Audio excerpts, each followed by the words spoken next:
Wow, what a great weekend it was. And wow, what a good synopsis. You guys are amazing. Thanks for sharing that. George was very humble to say it doesn't, we don't have to say it's the best conference, but there's a little part of me that wants to be the best.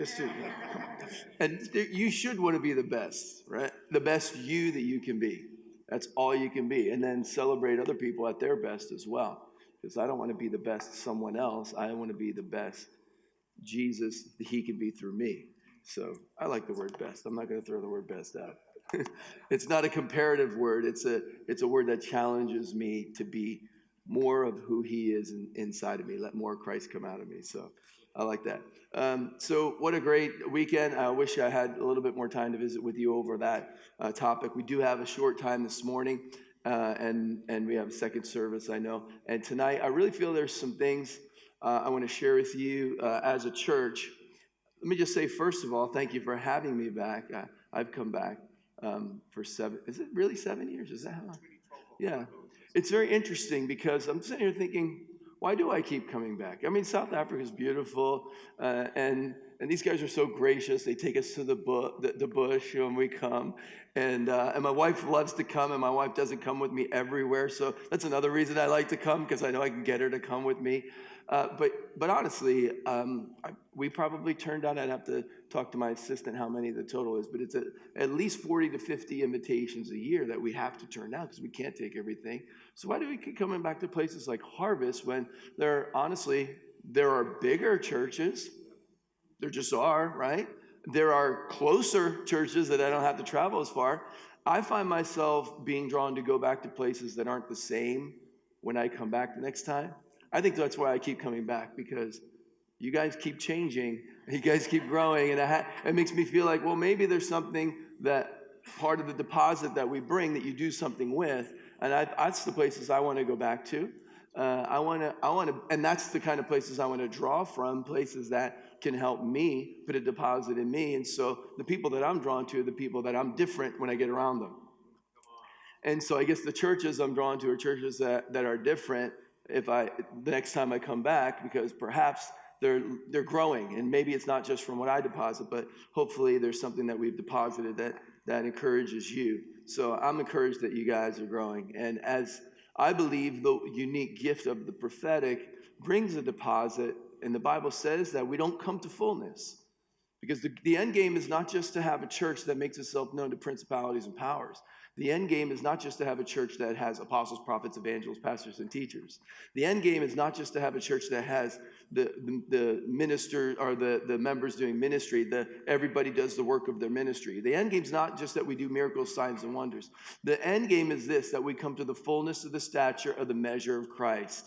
That's the end game for the church, that we look like Jesus. And so we need to have leaders that help us to bring a deposit, I think, and prophetic ministry, apostolic prophetic ministry helps to bring us to a place. It demonstrates to us a measure of who Jesus is, and it causes us to have an invitation to become like that. And so I'm drawn to places that look different when I come back the next time. And so I like that. Thank you for having me back, and thank you for looking more like Jesus than last year. It's really fun to see that. All right? And if you want to grow a little bit more in the prophetic, the resources we have back there will help you. I have an entire prophetic library that's 16 hours of teaching all together in one place that'll help you to grow. But most importantly, I want to tell you about my wife today, because she's not here in this first service, but my wife is one of my heroes. She's 100% my favorite person on the face of the earth. I don't love just being married to her. I love hanging out with her, which sometimes those are mutually exclusive ideas. All right. So it's good to like being with the person you're married with, because you're with them, right? No, I love hanging out with her, and she just creates an atmosphere of the presence of God everywhere she goes. And so the couple resources that we do together is, these are two most requested resources that we do together. One's called Healing Experience, one is called Experience Peace. And they're different aspects of who God is, but these are all the healing miracles of Jesus set to spontaneous songs and prayers for healing, prophetic healing music. And we have testimonies, hundreds of testimonies of people being healed in their body because of this.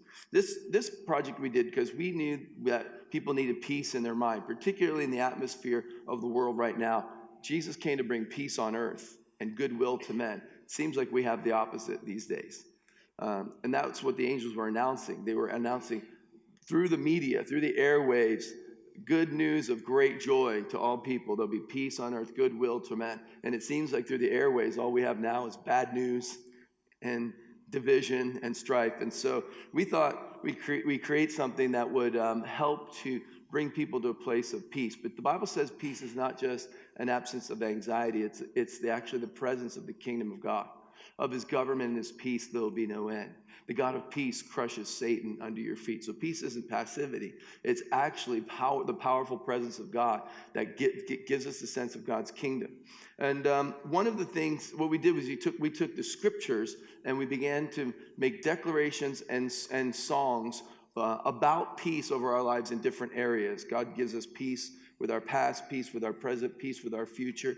The blood of Jesus has made peace between heaven and earth, the Bible says, between God and man. God's not mad at earth anymore. He's not looking to punish man of his sin.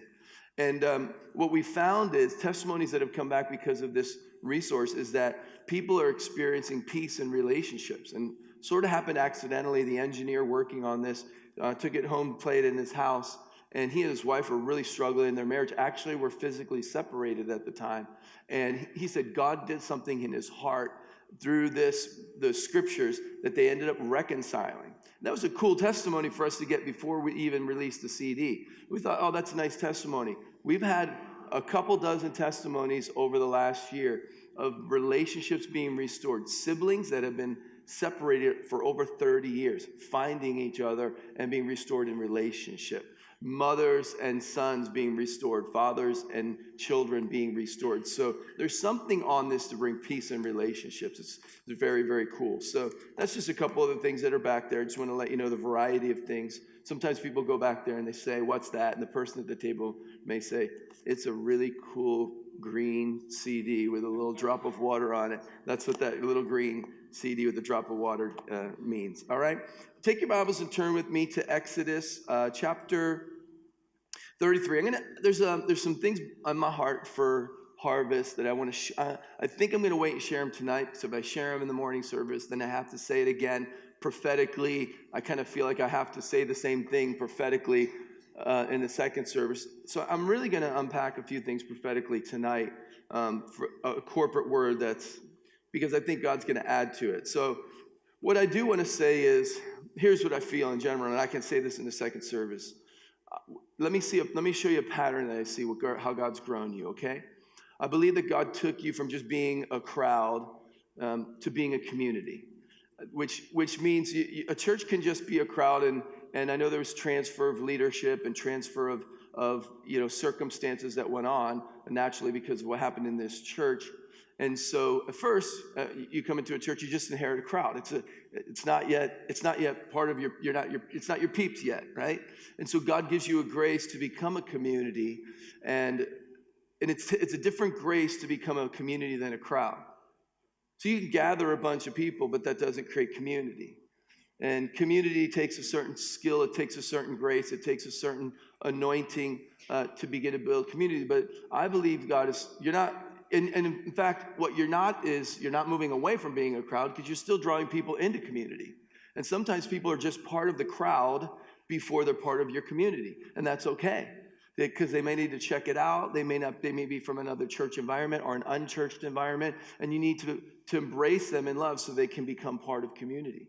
But there's something that we move beyond when we go beyond just being a crowd and being community is that out of community, God creates culture. And I believe that's what God is moving the church into now is a discussion about not just how are we going to be a church, but who are we as a church? And that's super important because if you don't know who you are, you'll end up trying to be something that you think everybody else wants you to be. And this is part of the discussion, and I'm going to unpack a few of those things hopefully tonight with more detail, where I feel the Lord is telling me some things that might be encouraging to you. But we're going to look at Moses in verse number 12 of Exodus 33. And tonight I'm actually going to move on from this as well. And this is going to be an extension of the conference. And I know that some of you weren't at this conference, and I know some of it will be unpacked. And there'll be people here tonight that weren't part of the conference. But this will actually, I think, bring some things together for us, because Moses really was a Renaissance man. And one of the ideas of Renaissance is actually a person that is able to live beyond their time or before their time. They'd be able to move people into a new time. And that's in the natural, the Renaissance during the European Renaissance. It was brought people into a different way of thinking. And so Moses really was that guy. And sometimes the people that God uses to make those kind of transitions and changes, Moses, I think, is a key one.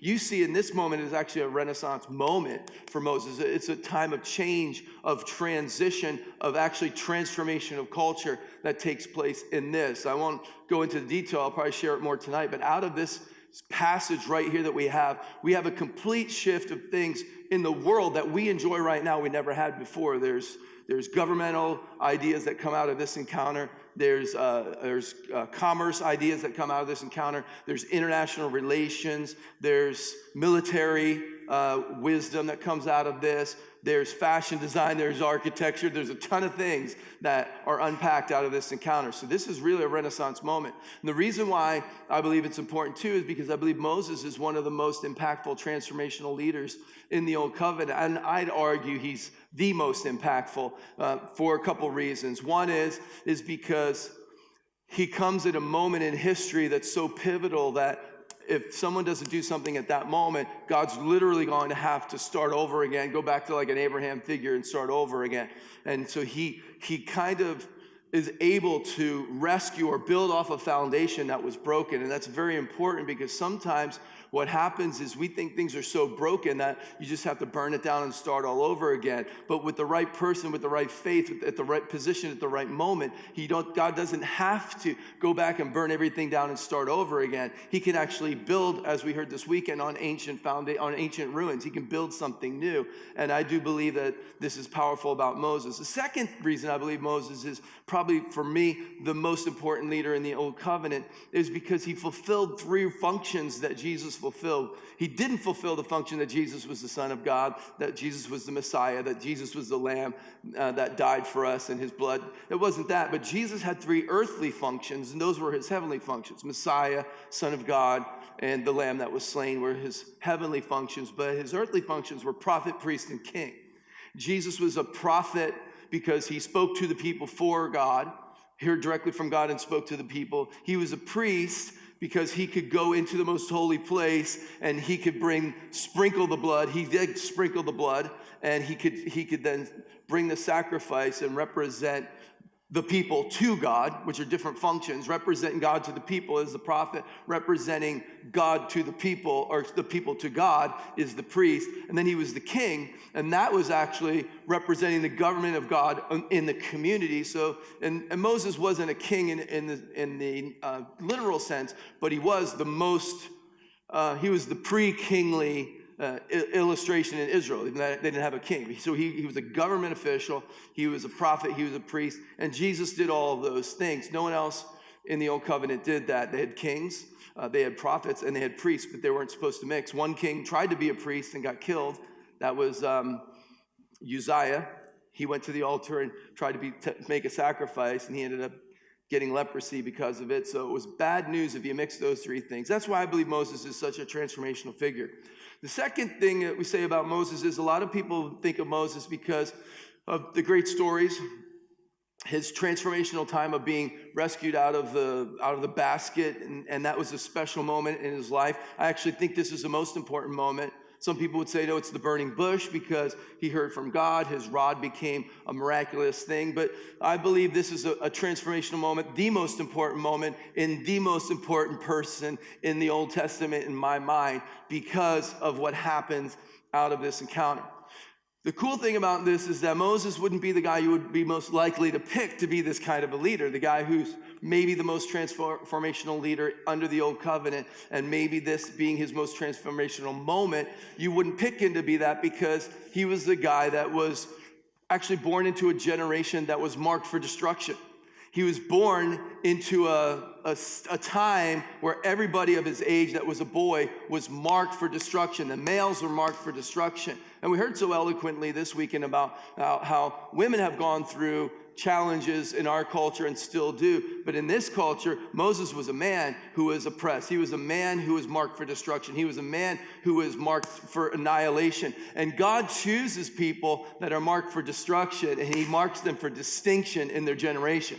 Now, what I want to say to you is you have a choice to either become the victim who's marked for destruction or to become the overcomer who's marked for distinction. And Moses says, I'm an overcomer. Moses' mother said, no way, he's marked for distinction. She knew in her heart from the time she was born, this boy is special. This boy, God has a purpose on his life. And so because of that, God takes a thing, a man, a person, a generation marked for destruction and marks them for distinction to change their generation. And can I tell you, every single person here has a part of their life that the enemy has tried to mark for destruction.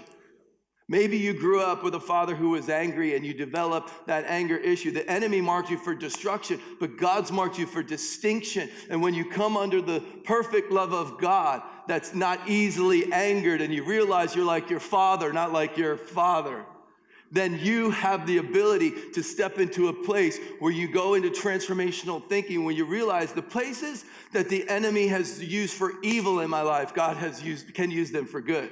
And the areas that that the enemy wants to mark me for destruction, God marks me for distinction.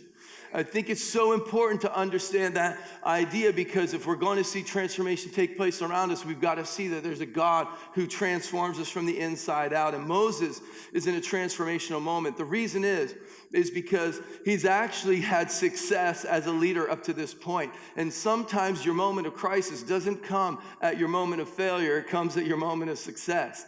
Because let's just say, everybody here has had moments where they've had nothing.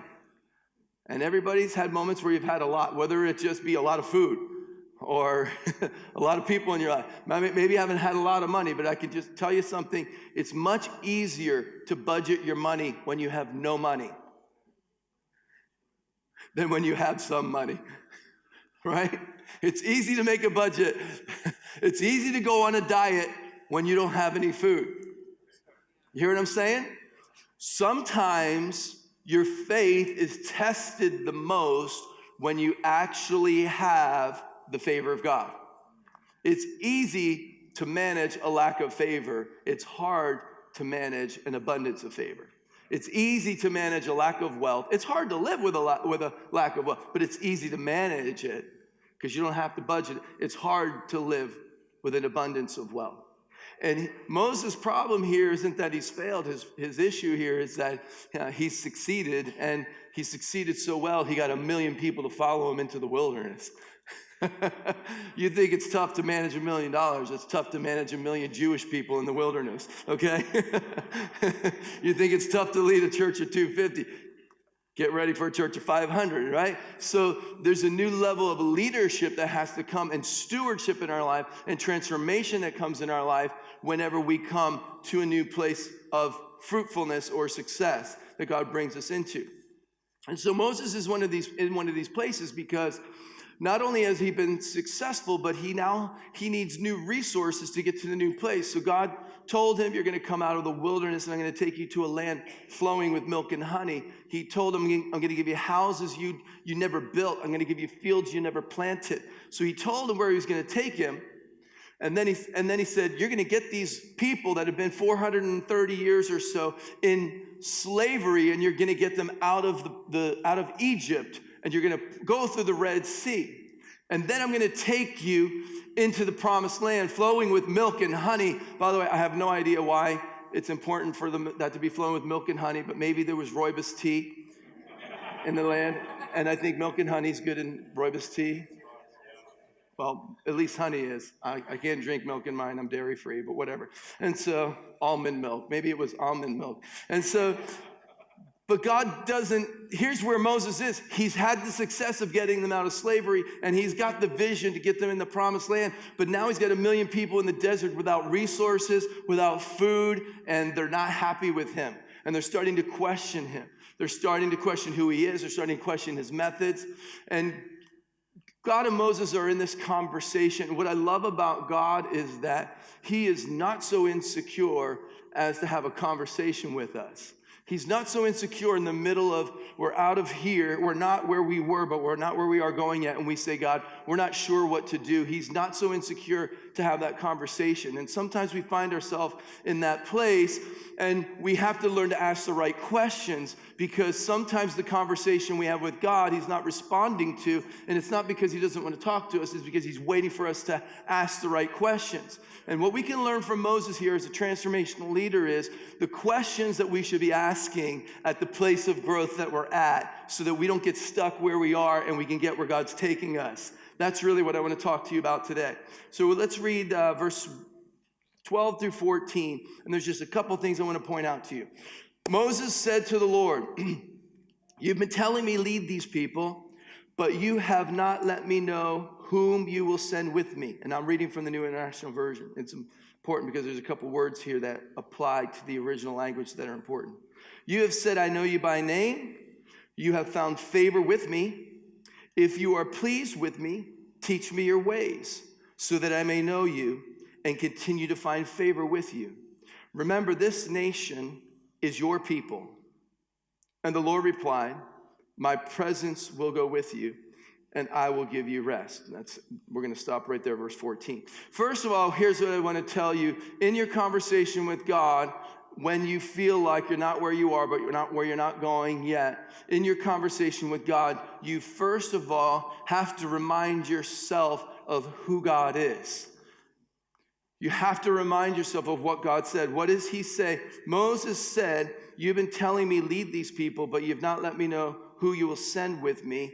And you said, I know you by name, and you found favor with me. What is he saying right there? He's saying, God, right now I'm in a place where it doesn't look like I have favor, because I have 1 million people in the wilderness and I don't have food or drink to give them. But I want to tell you, you said I have favor, so I have favor.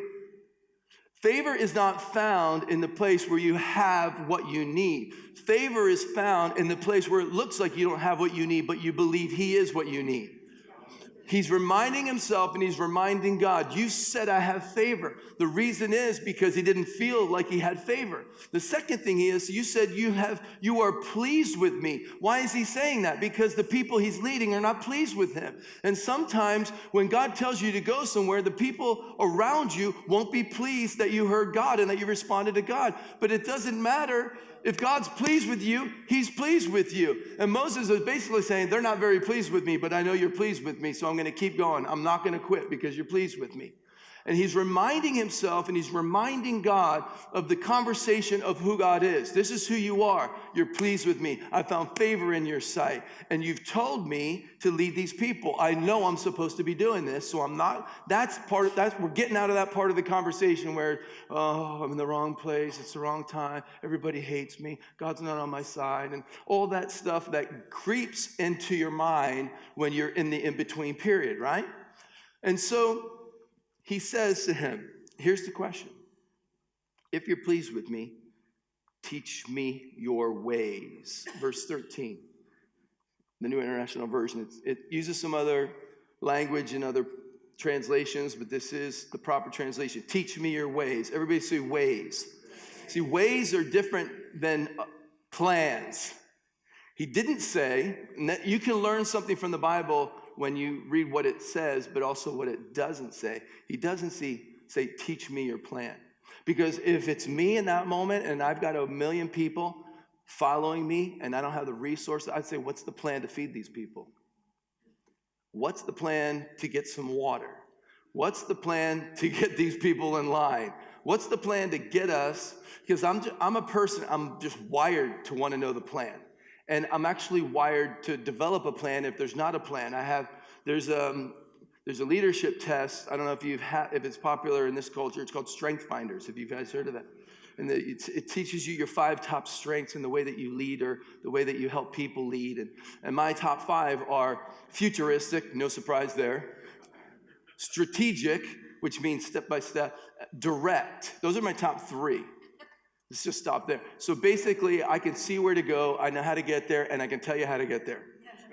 When I look at your life, I can see where you need to go, I can tell you how to get there, and I can tell you really quick how to get there. And if you're not getting there, I'll tell you that you're wrong. I'm really direct. That serves me well in what I'm called to do. It doesn't serve me well in my relationship with God sometimes, because God doesn't always tell you what the plan is. And I come by that honestly as well. It's not just my personality. It's probably the way I was born in my family. I grew up in a family of five. I was the fourth, and we're working poor, hardworking. My dad was blue collar, hardworking guy. We didn't take many vacations. I don't remember many of them. I do remember one because that's the only one I needed sozo from. It was a 25-hour road trip from Pennsylvania to Disney World in Florida. 25 hours with five kids in a powder blue station wagon with wood paneling on the side. If you remember those station wagons, fun. And because I was the fourth kid, I would get the seat of honor. It's called the hump seat. It's right in the middle where the drive shaft goes to the center of the car with your knees in your chest and your sister squeezing you on either side. But I didn't mind the seat because I'd be looking there through the front between my parents, because in those days, the fifth child, my brother, sat right between them, probably without a seatbelt or a car seat in those days. He was the first one to go through if we had a problem, I guess. So. Good thing you're not the youngest, right? And so, but I was happy to sit there because I could see directly through the windshield. And 15 minutes into our 25-hour trip, I said, Dad, when are we going to get there? And my dad turned to the side and said, son, we will get there when we get there. 15 minutes later, that answer was still the same when I asked that question again. And the fifth time I asked that within the first hour on the road, the answer changed. Dad, when are we going to get there? Son, get in the back. That was the answer.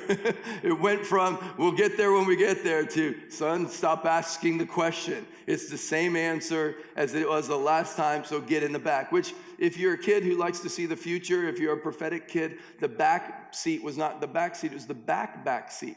It means you're going forward, but you're looking backward, which is kind of torture for a kid like me. I feel like I'm going to my future, but all I can see is my past. Which is the way a lot of Christians live. Okay, that's very profound.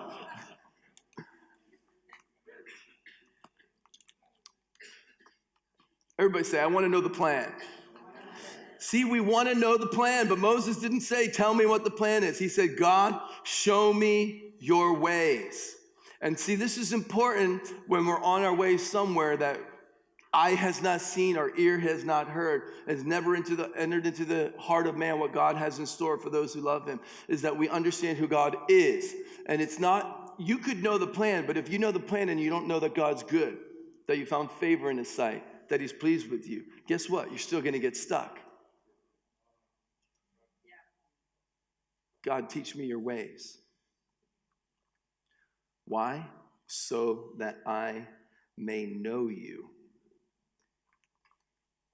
and continue to find favor with you. What is he saying? I'm not happy with the amount of favor that we've had. How do I continue to find favor with you? Know you more.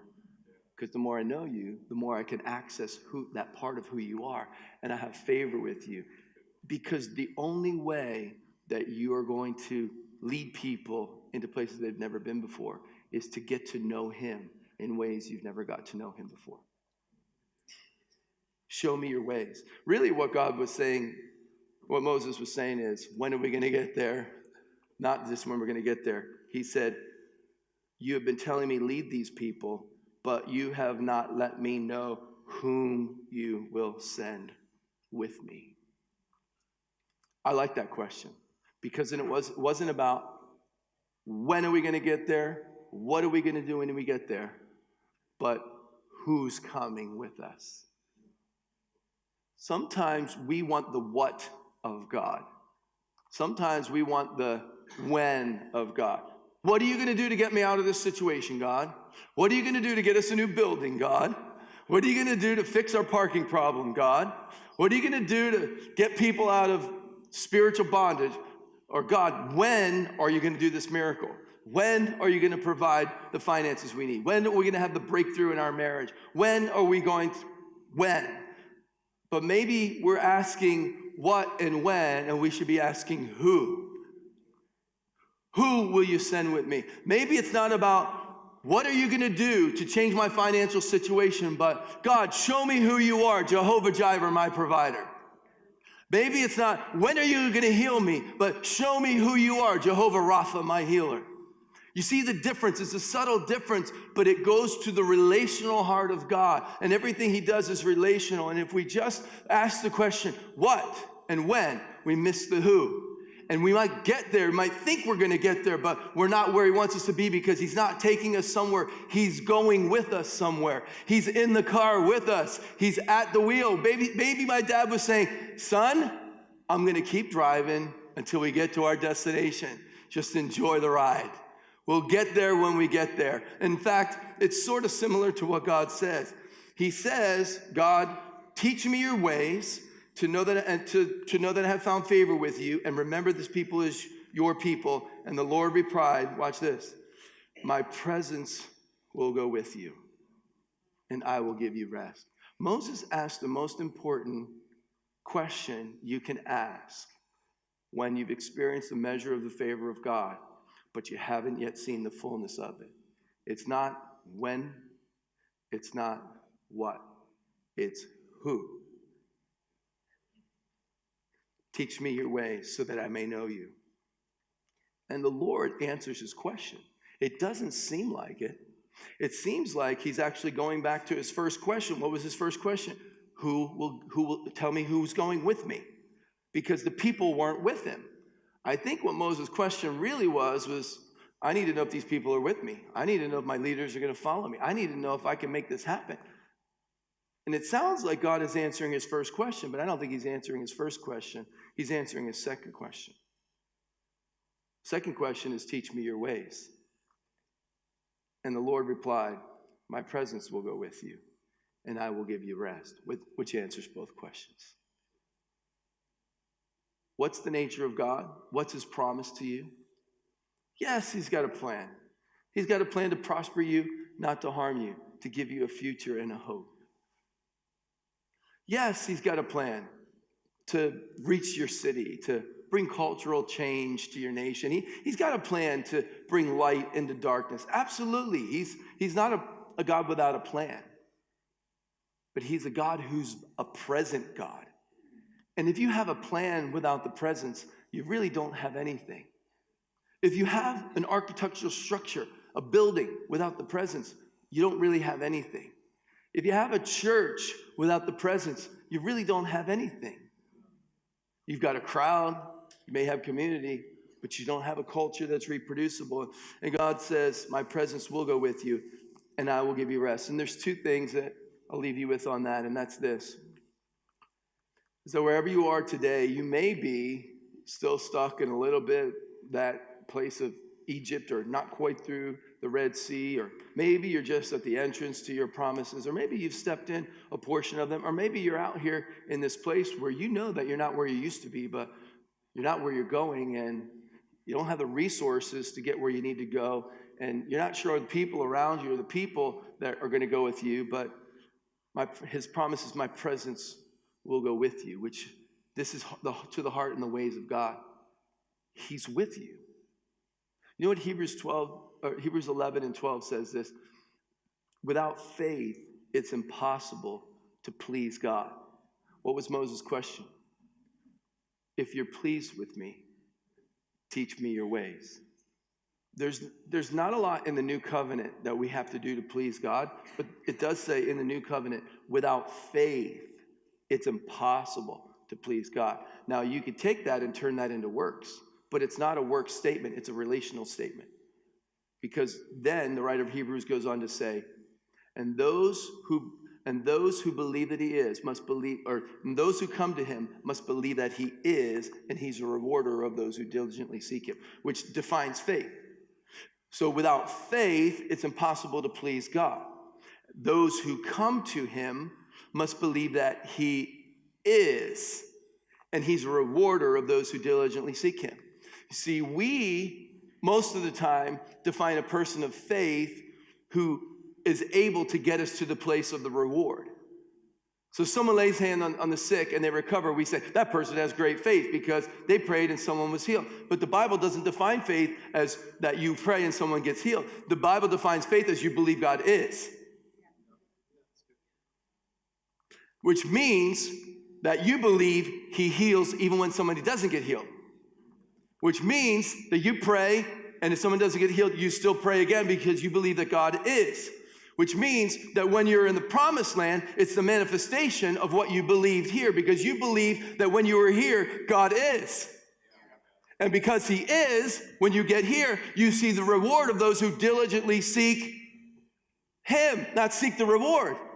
So your faith, the reward is diligently seeking him, and the reward of that is your faith. And you discover that right here when you don't have the resources you need to get where you're going, when you don't have the people believing in you and you still believe God believes in you, when you don't have the finances you need, but you believe you have the favor. So you believe you have favor not because you have the finances, but you believe you have favor because you don't have it. And it's the favor that brings the finances. If you didn't need the favor for finances, then you're doing something you could do on your own. But God's calling you to do something you can't do on your own, something that requires the favor of God.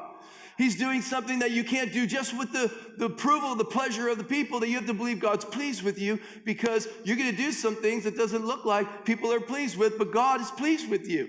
And so what we have to realize is these two things. First of all, the Lord is with us. His presence will go with us. And the second thing is, he says, I'll give you rest. Everybody say rest. This word rest is kind of a dual meaning, but it doesn't just mean a ceasing from activity. It means a place of abode or habitation. He's literally saying, Moses, my presence will go with you. But I'm not just going to take you into the promised land, a land flowing with milk and honey, a land that has houses you didn't build and fields you didn't plant. My presence will go with you, and I'll give you a place where I will live with you. An abode. God's plan wasn't just to get them out of slavery. It wasn't just to get them into a new land and to make a new nation. It was so he could live with them, that he could be with them, that in him they would live and move and have their being. What was their place of rest? It was him. It was him. Because what if you get your house, but he's not comfortable there? He is your church. He is your new building. He is your promise. He is your community. He is your culture. He wants to feel comfortable in your city. And so he's saying, my presence will go with you, and I will give you a place of abode or habitation that I can live with you. You could take that and apply it to anything. God wants your marriage to be a place of rest. He wants your family to be a place of rest. He wants your business to be a place of his abode or his habitation. He wants your artwork to be a place of rest. He wants your cool video up there, which I think he's at rest with that as a cool video. That's a place of rest. See, God dwells in that. It's a place where God's like, I can demonstrate myself in that kind of creativity. It's not about something that we're doing. It's something that he's created in us. So now we express it, and it's an expression of him. My presence will go with you, and I will give you rest. Here's what I love, is that God takes a man. That's me telling myself to stop preaching. I can't see the light back there, the clock back there because it's so bright. 5 minutes, that's all? Oh, I'm bringing it in for landing, don't worry. Wherever you are today, he is with you.